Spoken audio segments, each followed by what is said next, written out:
Good morning बच्चों। Study India 2.0 में आपका स्वागत है। आप सभी को बहुत बहुत धन्यवाद इस कीमती समय के लिए। आज आपको एमसीक्यू क्वेश्चन बताया जाएगा संस्कृत का, ठीक है ना, जो बहुत जल्द ही आपका एग्जाम होने वाला है, उसमें इस क्वेश्चन से जरूर आएगा, ठीक है ना। और ध्यान से इसको देखते रहिएगा और हम यहाँ पे सॉल्यूशन कराएंगे बोर्ड पे, ठीक है। और आप सभी का इस क्लास के लिए, कीमती समय के लिए बहुत बहुत धन्यवाद। तो चलिए फर्स्ट क्वेश्चन हम लेकर चल रहे हैं। क्वेश्चन कह रहे हैं कि उत्तम शांति क्या है, यानी कि शांति जो है किससे मिल सकती है, यानी कि उत्तम शांति क्या है। यानी कि पहला क्वेश्चन है कि उत्तम शांति क्या है, ठीक है ना।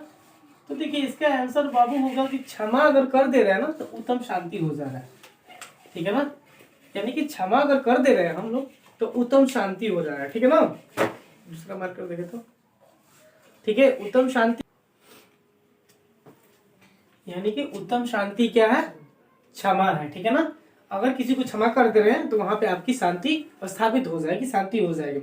दूसरा कह रहा है कि किसने कहा था कि पाटलिपुत्र का नगर शोभा देखने में प्रिय था, यानी किसने कहा था, ठीक है ना। किसने कहा था कि पाटलिपुत्र की शोभा जो था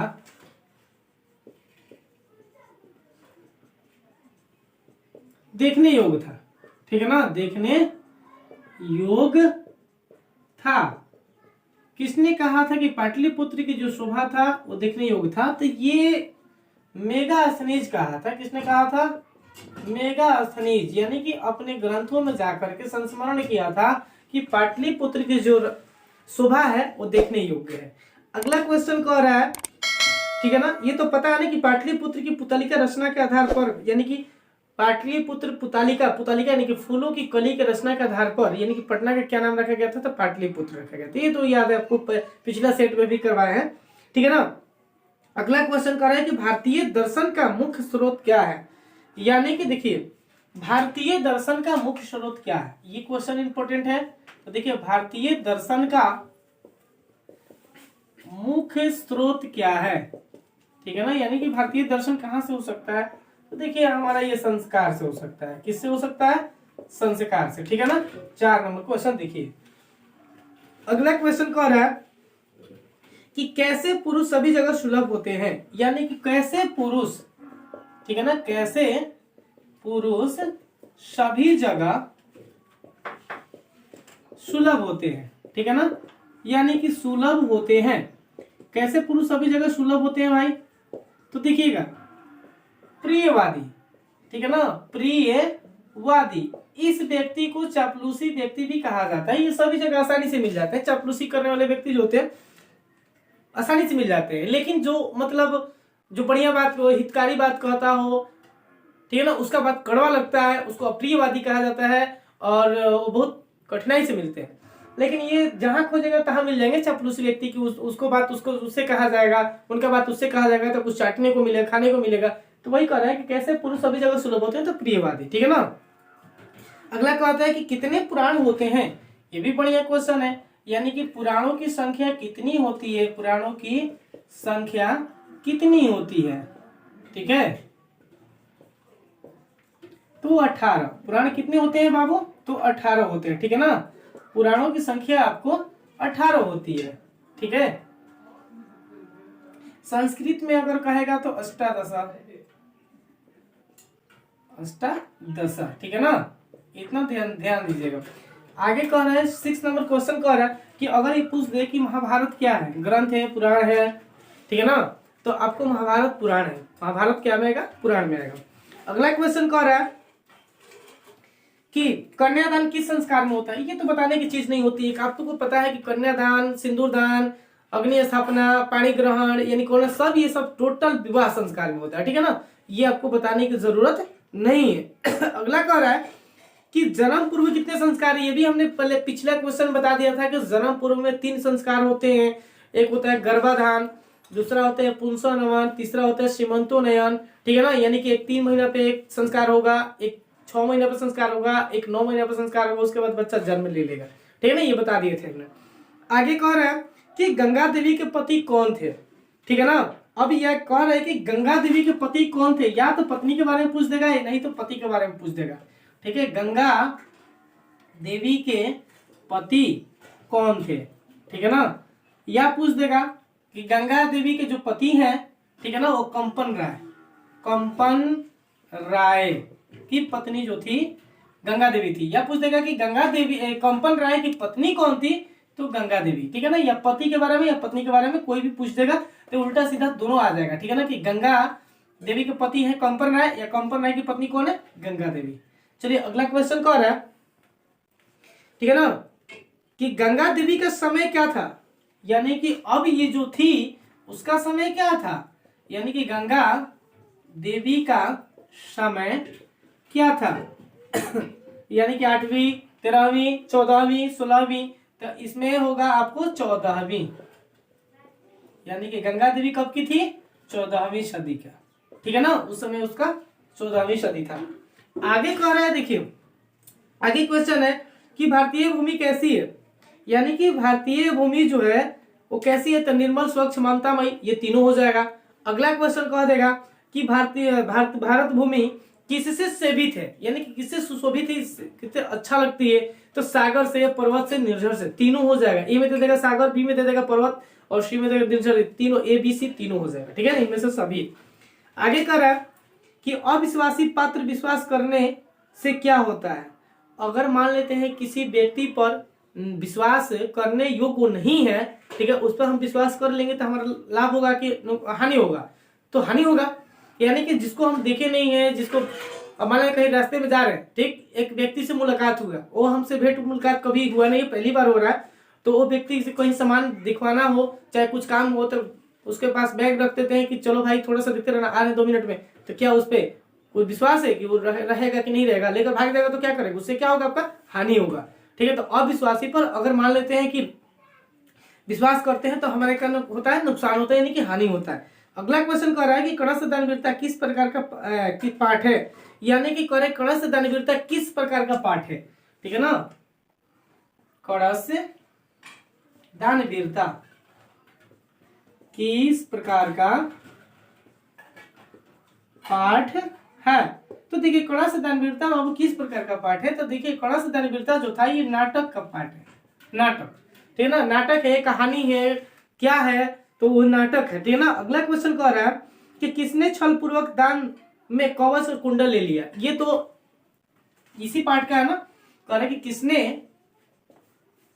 छल पूर्वक, ठीक है ना, छल पूर्वक कवच और उनका कुंडल, ठीक है ना, दान में ले लिया, तो ये तो फिक्स है, ठीक है ना, कि इंद्र अपने बेटे की सहायता के लिए, यानी कि अपने बेटे अर्जुन की सहायता के लिए चले गए थे, कहाँ पे, ये कर्ण के पास, ठीक है ना, तो यहाँ पे लिखेंगे इंद्र, इनको शक्र भी कहा गया है इस पाठ में, और ये ब्राह्मण के भेष में गए थे। अब पूछेगा कि कवच कुंडल लेने के लिए इंद्र किस भेष में गया, तो ब्राह्मण के भेष में गया, ठीक है ना, और ये किसने छल पूर्वक कवच कुंडल ले लिया, तो इंद्र ले लिए थे, ठीक है ना, इंद्र लिए थे। अगला क्वेश्चन कहेगा, ठीक है, कि बचपन में कितने संस्कार होते हैं, बचपन का मतलब क्या, 600 संस्कार, यानी कि शिशु संस्कार 6 होते हैं, बताए थे ये भी, ठीक है ना, बचपन में कितने संस्कार होते हैं, 6।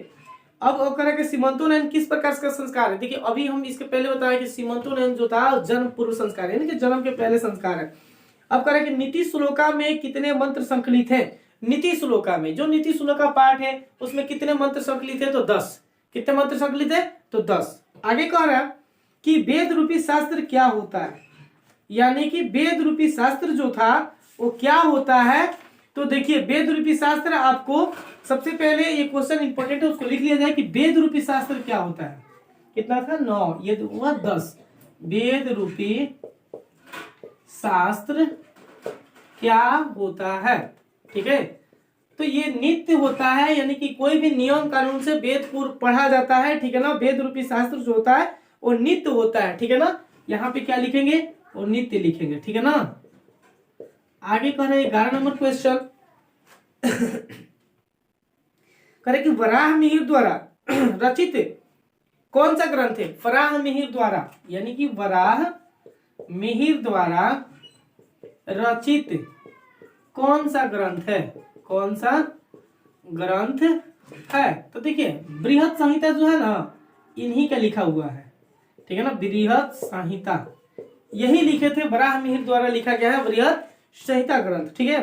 आगे करें कि ऋषि गौतम ने किस दर्शन की रचना किया था, यानी कि ऋषि गौतम, जो गौतम ऋषि थे ना, ऋषि गौतम किस, ठीक है ना, किस, आगे कह रहा है कि किस दर्शन की रचना किए थे, यानी किस दर्शन की रचना किए थे। तो ये तो बाबू देख लीजिएगा, ये न्याय दर्शन के किए थे। किस दर्शन के किए थे, तो न्याय दर्शन के, ठीक है ना। इसका आंसर होगा न्याय दर्शन। आगे कह रहा है क्वेश्चन, ठीक है ना, कि सभी छात्र किसका अभिवादन करते हैं। तो ये तो कंफर्म, ये तो लॉजिक क्वेश्चन है कि आप पकड़ सकते हैं कि छात्र जो होते हैं किसका अभिवादन करेंगे, तो भाई टीचर क्लास में आएगा या अभिभावक आएगा, ठीक है। लेकिन इस चैप्टर में संस्कार पाठ में अभिभावक कोई नहीं आ रहा है, एक छात्र और एक शिक्षक की वार्तालाप हो रहा है, ठीक है ना, बातचीत हो रहा है प्रश्नोत्तर शैली में। क्वेश्चन में पूछेगा कि वार्तालाप जो ये संस्कार पाठ है किस शैली में है, तो प्रश्न उत्तर शैली में, ठीक है ना, प्रश्न और उत्तर शैली में, यानी कि छात्र प्रश्न करते हैं शिक्षक उत्तर देते हैं, ठीक है ना। तो इसमें किसका अभिवादन करते हैं, तो शिक्षक का अभिवादन करते हैं। तो ये तो लॉजिकल क्वेश्चन ही तो मार सकते हैं आप लोग इसी तरह। अगला क्वेश्चन है कि पाणिनि ने किसकी रचना की थी। तो ये हम सबसे पहले संस्कृत जब क्लास स्टार्ट किए तो उस समय बताया था आपको, पाणिनि संस्कृत की जन्मदाता है, ठीक है ना, यानी कि पाणिनि व्याकरण के रचयिता है, ठीक है ना, यही रचना किए थे। आगे करें कि गुजरात प्रदेश टंकरा नामक गांव में जन्म स्थान किसका है। तो देखिए गुजरात प्रदेश के टंकरा नामक गांव में, गुजरात प्रदेश में टंकरा नामक गांव में, ठीक है ना, यानी कि हमारा ये स्वामी दयानंद का जन्म हुआ था 1824 ईस्वी में, ठीक है ना। यानी कि ये क्वेश्चन शायद बताए होंगे कि आपको, यानी कि गुजरात में, गुजरात प्रदेश के टंकरा नामक गांव में, टंकरा नामक गांव में, ठीक है ना, किनका जन्म हुआ था। तो देखिए ये बाबू बताया है, लॉजिकल क्वेश्चन है कि स्वामी दयानंद, कौन थे, स्वामी दयानंद। अब इनका कहीं पूछ दे कि कब हुआ था, तो 1824 ईस्वी में, ठीक है ना। और इनके बचपन का नाम क्या था, तो मूल शंकर, इतना ध्यान देना, ठीक है ना, मूल शंकर ऐसे भी लिखता है, कहीं कहीं देखिएगा ना तो ऐसे लिखता है शंकर, ठीक है ना, मूल शंकर। ये इनका बचपन का नाम था मूल शंकर। और ये पूछ देगा कि इनके परिवार जो था, स्वामी दयानंद के परिवार किसके उपासक थे, तो बाबू शिव के उपासक थे, ठीक है ना। महाशिवरात्रि हर साल इनको यहाँ मनता था, और ये बेचारे गए उसी समय शिवरात्रि में थोड़ा सा आनंद लेने के लिए, भजन कीर्तन हो रहा था वो भी देखने के लिए गए। तो गए तो ये देखे कि जो शिवलिंग पर प्रसाद चढ़ाया हुआ था ना, उसको चूहा आराम से मार रहा है, यानी कि खा रहा है, ठीक है ना। और खा रहा था तो देखे कि अरे यार ये तो एक तुच्छ प्राणी, यानी कि छोटा प्राणी इस प्रसाद को जुट्ठा कर दे रहा है, एक देवता को ऊपर चढ़ कूद कर रहा है, ठीक। तो उनको देख करके वहां से उनके मूर्ति पूजा को विरोधी बन गए, यानी कि अनास्था प्रकट हो गई, दूर हो गई उनकी, ठीक है ना। उसी समय से मूर्ति पूजा को विरोधी बन गए, मूर्ति पूजा को विरोधी नहीं, पूजा नहीं करते थे, ठीक है। आगे कह रहा है, ये तो हो गया। अब आगे देख रहे हैं कौन सा क्वेश्चन आ रहा है, ठीक है ना। करे कि दयानंद को किसने उपदेश दिया था, यानी कि ये इंपॉर्टेंट क्वेश्चन है कि दयानंद, स्वामी दयानंद को, ठीक है ना, किसने उपदेश दिया था, ठीक है, यानी कि शिक्षा, उपदेश का मतलब दिया था, शिक्षा किसने दिया था। तो देखिए इनके गुरु थे बिरजानंद, या पूछ देगा कि स्वामी दयानंद के गुरु कौन थे, तो बिरजानंद। जो पढ़ाएगा बाबू वही तो गुरु होगा, ठीक है, जो पढ़ाएगा, जो इनको शिक्षा देगा वही तो गुरु होगा, वही तो उपदेश देगा, तो इनको बिरजानंद होगा, ठीक है ना। और कहाँ पे दिए थे, तो देखिएगा देगा पुष्टि मार्ग में, ठीक है ना, पुष्टि मार्ग में दिए थे। करे कि दामोदर गुप्त ने किस काव्य की रचना की, कुटनीमत, ये तो बताया था पिछला सेट में, ठीक है ना, पिछला जो एमसीक्यू क्वेश्चन हुआ था उसमें। करे कि आलसियों की परीक्षा कब लिया गया था, यानी कि कैसे लिया गया था, कब लिया गया था, जब खाकर बेचारे सो रहे थे ना तब लिया गया था। और कैसे लिया गया था, तो उनके झोपड़ियों में, यानी कि उनके घरों में आग लगा दिया गया था, ठीक है ना। लगा दिया था। किसने लगाया था? तो अलसाला के कर्मचारियों ने लगाया था। ठीक है, आगे कह रहा है कि आज विध्वंस के लिए किसका निर्माण हो रहा है? विध्वंस यानी कि नाश करने के लिए किसका मतलब निर्माण हो रहा है? तो अस्त्र शस्त्र का निर्माण हो रहा है, यानी कि जितना भी अस्त्र है वो नाश करने के लिए है। परमाणु बम, हाइड्रोजन बम, एटम बम, तो ये बम, तो गोली बंदूक, ये सब क्या है? सब नाश करने के लिए। ठीक है ना, ये अस्त्र के रूप में है बाबू। ठीक है, तो करेगा आज विध्वंस करने के लिए किसका निर्माण किया जाए? तो अस्त्र का निर्माण किया जा रहा है। ठीक है, अगला क्वेश्चन करेंगे शस्त्रकारा पाठ किस पाठ से लिया गया है? तो शस्त्रकारा पाठ में अभी बताया कि वार्तालाप है, प्रश्नोत्तर शैली में है। ठीक है ना, वार्तालाप से लिया गया है। आगे करें कि दयानंद का परिवार किसके उपासक थे? तो शिव के, ये भी बता चुके हैं। कवच कुंडल के साथ किसका जन्म हुआ था? हाँ देखिए, कवच कुंडल के साथ किसका जन्म हुआ था? तो वही कर्ण। ठीक है ना, ये बेचारे कर्ण कुंती के पुत्र थे। कुंती सूर्य की पूजा कर रही थी, ये प्रसन्न होकर, और उस समय शादी नहीं हुआ था, कुंती कुंवारी थी बेचारी, उस समय एक पुत्र के रूप में आशीर्वाद दे दिए। ठीक है ना, और आशीर्वाद दे दिए तो बेचारी बेचारी उनका शादी भी नहीं हुआ था, वो बेचारी कुंवारी थी, उसी समय पुत्र उनको पैदा हो गया। ठीक है, और ये कवच और कुंडल के साथ ही एक महावीर योद्धा के नाम से प्रसिद्ध हुए थे, जिनका नाम कर्ण था। ठीक है ना, तो इसीलिए कहा जाता है कि कर्ण सूर्य का भी पुत्र थे और कुंती इनकी माता थी। ठीक है ना, आगे देखिए क्वेश्चन करेंगे ब्राह्मण वेशधारी कौन था? वही ब्राह्मण के वेश में अभी बताया ना, ये इंद्र थे। ब्राह्मण के वेश में कौन थे? इंद्र थे।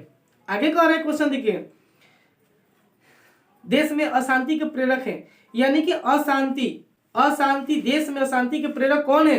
तो देखिए, अशांति कौन फैलाते हैं देश में? बताइए, राजनेता फैलाते हैं ना, यानी कि वो उनसे लड़ेंगे, उनके विरोधों करेंगे, ऐसे करके, और जनता का एकदम स्थिति खराब कर दे रहे हैं लोग। अपने में लड़ रहे हैं और जनता की स्थिति खराब कर रहे हैं। जैसे इलेक्शन आता है तो वो उनके विपक्ष बोलता है, उसमें जनता का ये जो मुंडी है ना कुचा जाता है। ठीक है ना, अगर कहीं दंगा हो गया, फसाद हो गया, तो कौन जाता है? नेता लोग जाते हैं। नेता तो पहले ही भाग जाते हैं गाड़ी पे, उनके सेक्रेटरी भगा देता है, लेकिन कौन परेशान होता है? जनता। ठीक है ना, तो ये कह रहा है कि यहाँ पे कि देश में शांति के प्रेरक कौन है? तो राजनेता है। ठीक है ना, आगे देखिए करेंगे दूसरों को सुख देने वाला नाश करता है, यानी कि दूसरों को दुख जो था, वो दूसरों को दुख देखकर और कौन उसके मतलब विपक्ष जाता है?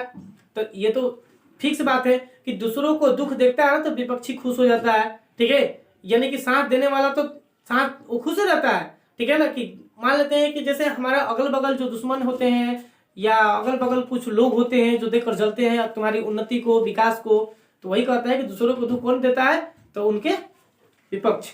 आगे देखिए करे कि एक देश दूसरे देश की उन्नति के लिए मतलब क्या देखकर चलता है? तो एक देश दूसरे देश की उन्नति मतलब होता है विकास, यानी कि जब विकास दिखेगा ना तो जलेगा।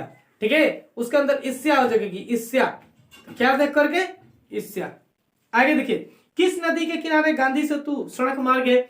यानी कि हम लोग गंगा के ऊपर जो बना है पटना में, ठीक है ना, वो महात्मा गांधी सेतु पुल के नाम से प्रसिद्ध है और गंगा नदी पे वो बना है। और किस नदी के बारे में? तो गंगा नदी पे। कौन सा पुल है? तो महात्मा गांधी सेतु पुल, वो एशिया का सबसे बड़ा पुल माना जाता है।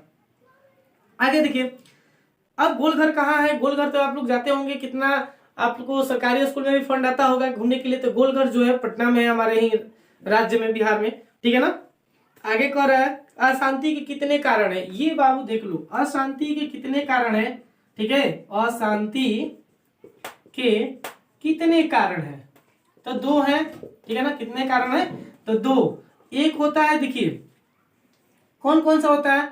तो एक असहिष्णुता, ठीक है ना, और एक होता है द्वेष, यानी कि एक होता है द्वेष, ठीक है ना, और दूसरा असहिष्णुता यानी कि मेल ना खाना, और द्वेष यानी कि जलन। अगर जलन होगा तो मेल नहीं खाएगा, ये तो फिक्स है। एक दूसरे को देखकर जलेंगे तो मेल कहां से खाएगा? ठीक है ना, 2 भाई हैं, 2 भाई, एक विकास कर रहा है एक नहीं कर रहा है, तो जो नहीं कर रहा है तो देखकर चलेगा ना कि कैसे विकास कर रहा है, 2 नंबर धंधा नहीं कर रहा है ना, ये तो फिक्स है।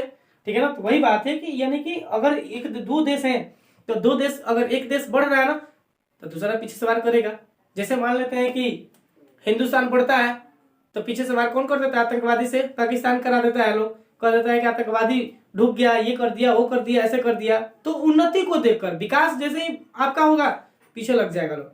अब अपने ही आसपास बगल देख लेना कि आप जिस प्रकार उन्नति करेंगे ना आपके पीछे लग जाएंगे, कैसे फलना ये बढ़ रहा है आगे, कैसे बढ़ रहा है, कुछ जरूर इधर पीछे थे, यानी कि ये नहीं देख रहा है कि उसके जैसा हम भी बढ़ जाए, जो कर रहा है वो ऐसा करके बढ़ जाए, ये नहीं, आपको बिगाड़ने में लग जाते हैं। ठीक है ना, तो वही उन्नति को देख करके, और अशांति के ये दो कारण है, जिसके अंदर ये दो कारण रहेगा कभी शांति स्थापित नहीं होगी।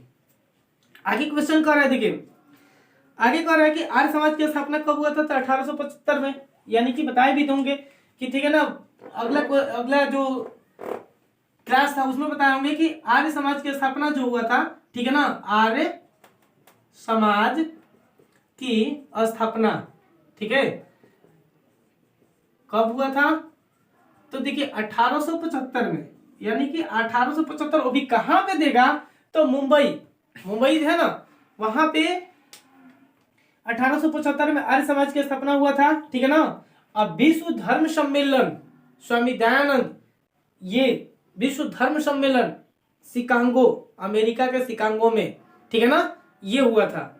ये भी क्वेश्चन पूछ देगा कि विश्व धर्म सम्मेलन कहां हुआ था, तो अमेरिका के शिकागो में 1893 में हुआ था। ये सम्मेलन कब हुआ था, तो 1893 में हुआ था। चलिए आज के लिए बस इतना ही, अब आगे फिर नेक्स्ट क्लास में आपको लेकर चलेंगे, तब तक बने रहिए हमारे स्टडी इंडिया 2.0 में, ठीक है। और आप सभी का बहुत बहुत धन्यवाद, फिर नेक्स्ट क्लास।